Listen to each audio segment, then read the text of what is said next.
मोठी बातमी आहे कारण मुंबई पालिकेसाठी शिवसेनेकडनं 100 जागांची भाजपकडे मागणी होताना दिसते।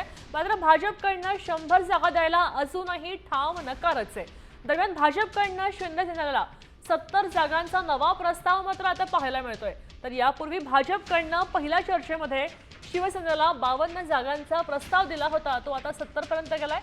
आपल्यासोबत गणेश कवडे जोडले गेलेत। गणेश, आपण पाहू शकतोय की येत्या निवडणुकीमध्ये गेल्या निवडणुकीमध्ये शिंदेंचं बळ वाढलंय आणि तेव्हा त्यांची आता नेगोशिएबल पॉवरही वाढलेली आहे, तेव्हा त्यांना किती जागा मिळू शकतात आणि भाजपची काय भूमिका आहे?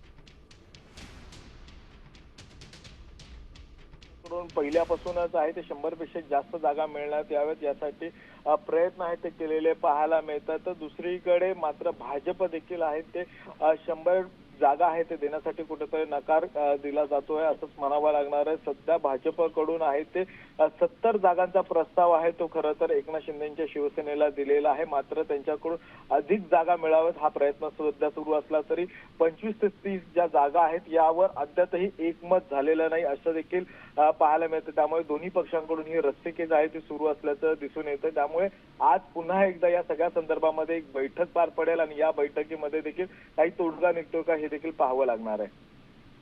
नक्कीच, धन्यवाद सविस्तर माहितीसाठी गणेश। आपण पाहतोय की शिंदे सेना अजूनही 100 जागांसाठी आग्रही पाहायला मिळते, तेव्हा भाजप पुढे काय भूमिका घेतोय पाहणं महत्त्वाचं आहे।